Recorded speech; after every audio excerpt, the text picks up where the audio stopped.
My name is Olivia Hayes.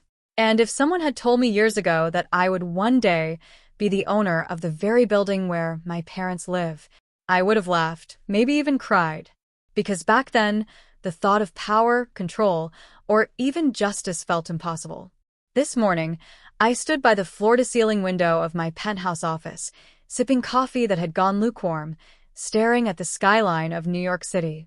My silk blouse clung softly against my skin, and the faint buzz of my phone cut through the hum of the city below. A notification flashed across the screen. A tenant request. Routine. Except the sender's last name made my heart lurch. Hayes. It was for my parents. My parents.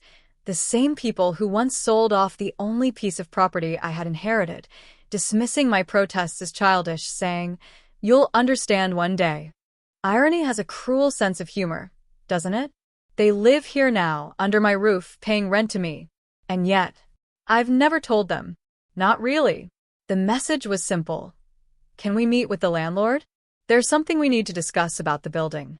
I let the phone rest in my palm, my reflection shimmering faintly in the glass. My lips curled, not into a smile, not into a frown, but something in between. Because I knew the time had finally come. The past was knocking at my door. And this time I held the key. I was 19 when everything I thought I could depend on crumbled. The small house on Willow Creek Lane wasn't just property. It was mine, left to me by my grandmother, the only person who ever truly believed in me. She was gentle but fierce, a woman who carried dignity like a crown. When she passed, she left me the deed. "So you'll always have a place to stand tall," she'd whispered with her papery hand resting in mine. But my parents didn't see it that way. I remember the day I came home from class, clutching my textbooks to my chest, only to find strangers in the living room. A couple, middle-aged, flipping through papers with my father while my mother poured them iced tea like it was some neighborhood gathering. "What's going on?" I had asked, my voice catching. My father barely looked at me. "We're finalizing the sale, Olivia. It's the smart thing to do. Don't worry, you'll benefit later." The room had spun. Sale? My property? My grandmother's house? I remember my hands shaking so badly, I nearly dropped my books. "You can't," my voice broke. "You can't sell it." She left it to me. My mother's eyes flicked up, sharp with impatience. "You're too young to understand. College, career, marriage, you'll move on. This is just a house. We need the money more than you need some sentimental keepsake." A lump burned in my throat, hot and unrelenting. They weren't listening. They never did. I stormed upstairs, but not before hearing the man's pen scratch across the papers. My inheritance signed away just like that. That night, I sat on the bare floor of my room, clutching the only thing I had left from my grandmother, a small silver compass on a chain. She used to say, "No matter how lost you feel, Olivia, this will remind you to find your own true north." I held it so tightly the edges pressed into my skin. I cried until my voice was raw, but somewhere inside me, a decision was forming. If my parents saw me as weak, disposable, a child, then I would show them. Not today, not tomorrow, but one day. And when I walked out of that house for the last time, duffel bag over my shoulder and compass around my neck, I promised myself I would build a life so solid, no one could ever take it from me again. When I left home, I had nothing but that compass, 2 changes of clothes, and a savings account that barely covered a month's rent in a rundown apartment. The walls were thin, the faucet dripped constantly, and the radiator hissed all night long. But it was mine. No one could sell it out from under me. I took 2 part-time jobs while attending night classes. By day, I worked at a coffee shop, wiping down tables and smiling at customers who barely looked at me. By evening, I filed papers in a real estate office downtown. It was at that office that I met her. Margaret Reed, sharp bob haircut, navy power suits, and a voice that could silence a room. She was one of the top brokers in Manhattan, the kind of woman who didn't just walk into a space, she owned it. One night, as I was alphabetizing contracts, she stopped beside my desk. "You have good eyes," she said. I blinked. "Excuse me?" She pointed to the files. You caught 3 errors the rest of my team missed. That takes detail, and detail makes money. From that day on, she took me under her wing. Margaret was tough, demanding, but fair. She didn't hand me opportunities. She forced me to earn them. I shadowed her at open houses, learned how to read contracts like a lawyer, and picked up the art of negotiation by watching her slice through boardroom egos like butter. The nights were long. I'd collapse on my thin mattress after midnight, shoes still on, eyelids burning. There were moments I doubted myself, moments when loneliness clawed at me. But then I'd hold the compass, feel the weight of it against my chest, and hear my grandmother's voice, "Find your true north." My first small win came 2 years later. A young couple walked into the office, nervous, overwhelmed, looking for their first home. Margaret pushed the file to me. "Your clients," she said. I stammered. "Mine. Sink or swim, Olivia." I swam. I poured myself into that deal, late-night calls, endless research, fighting to get them the best terms. When they signed the closing papers, tears of gratitude in their eyes, I knew. This was it. My place. My purpose. From there, doors began to open. Slowly at first, a rental here, a condo there, but with each deal, my reputation grew. I built relationships, earned trust, saved every commission I could. But here's the part no one knew, especially not my parents. On social media, I kept it simple. A vague post about working hard, the occasional picture with classmates. Nothing flashy, nothing revealing. They assumed I was still that fragile girl, barely scraping by. The truth was, by 25, I'd made my first 6 figures. By 28, I bought my first building. By 30, I owned 3. Every brick, every contract, every late night fueled by black coffee and stubbornness, it all brought me closer to this moment. The moment I would stand tall, not as the daughter who lost everything, but as the woman who built everything. And the sweetest irony? One of those buildings now held tenants with the last name Hayes. The meeting request from my parents had been circling in my mind all week. At first, I thought about ignoring it. Let them deal with the property manager, I told myself. But something inside me stirred, a mix of curiosity, justice, and maybe a little poetic theater. So I agreed. The conference room on the 28th floor of my building gleamed with glass walls, polished oak, and soft lighting that made the city skyline look like art. Every detail of this space was intentional. The framed photograph of my grandmother on the side credenza, the compass resting in a shadow box, the floor-to-ceiling bookshelves lined with contracts and journals. This room wasn't just an office. It was my story told in wood, steel, and light. At exactly 10 a.m., the door opened.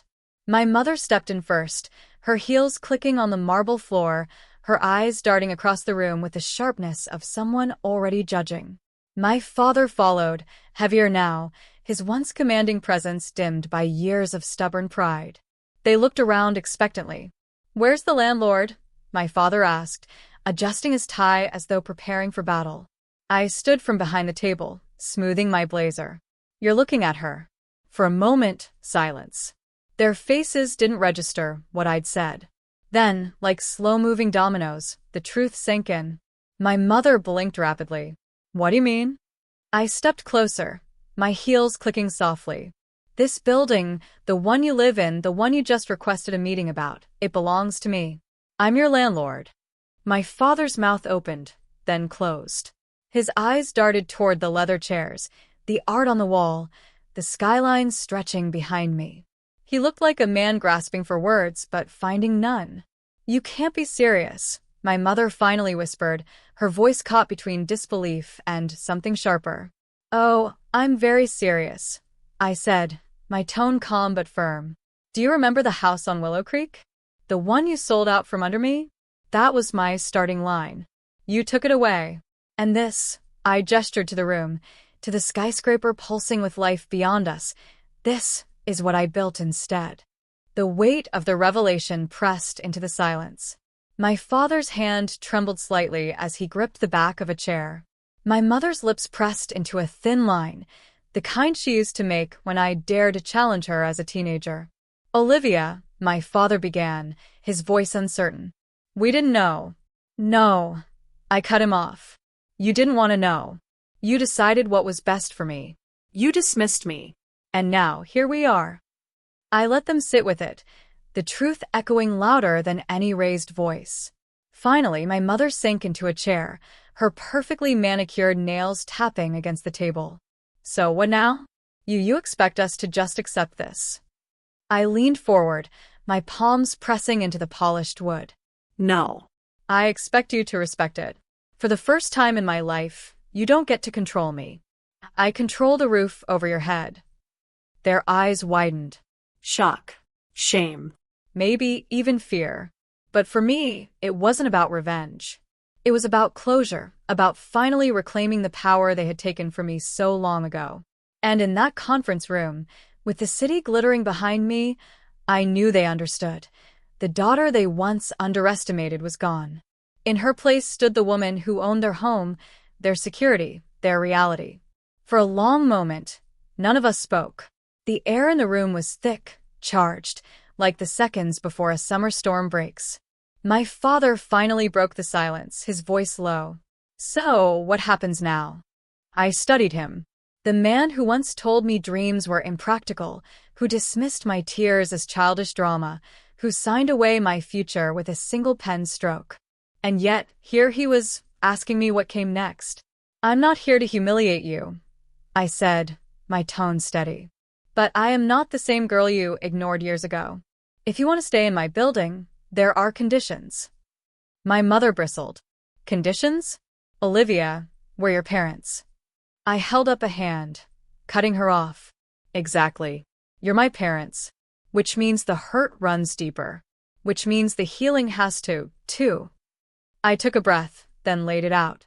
First, no more debt games. You stop chasing shortcuts, stop gambling on quick fixes. You pay your rent on time, just like every other tenant. No exceptions. My father's jaw tightened, but he said nothing. Second, respect. You don't speak down to me, or dismiss my choices, or pretend I don't know what I'm doing. If you want to talk to me, you do it as equals, not as the child you once controlled. My mother shifted uncomfortably in her chair. And third, I said, my voice softening but not breaking, you start pursuing the lives you always wanted, not the ones you settled for. Dad, you always wanted to open a small repair shop. Mom, you used to talk about writing. Instead, you drowned those dreams in excuses. I'm done carrying the weight of your disappointments. If you're staying here, you're going to face yourselves, not just me. The room went still again. My parents exchanged a glance, not the conspiratorial kind they once used to dismiss me, but something else, something heavier.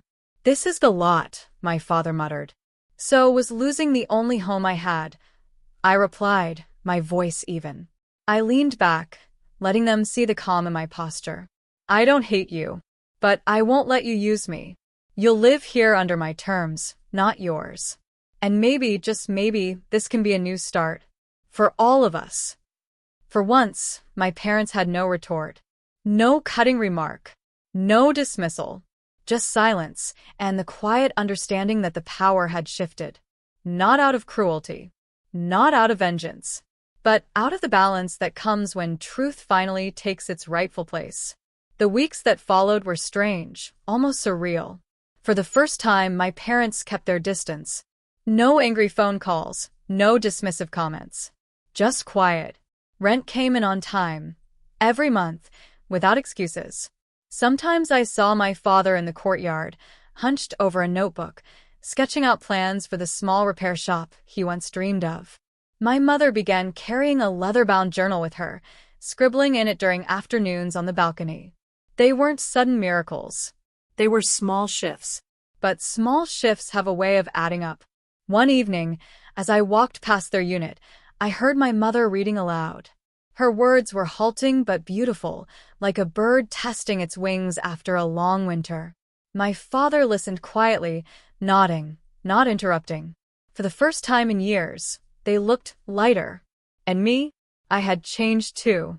The bitterness that once sat heavy in my chest was loosening. Not gone, not forgotten, but transformed. Pain had been the soil. Growth was the bloom. One night, back in my office, I opened the shadow box and took out the silver compass. The metal was cool against my palm, the chain tangled slightly from years of disuse. I traced its edges, remembering my grandmother's words, "Find your true north." I smiled, because I had. Not just in money or property or titles, but in the woman I had become. The one who could stand before her parents, not as their obedient daughter, not as their victim, but as her own person. Strong. Independent. Whole. I placed the compass back in its case, shut the glass lid, and whispered softly, "Thank you." The skyline outside glittered with 1,000 lights, each one a reminder of how far I'd come. And as I turned off the office lights and closed the door behind me, I carried with me not the weight of the past, but the grace of survival. Because in the end, the house they sold was never my foundation. I was. And now, as life would have it, I owned not only my destiny but their building, too.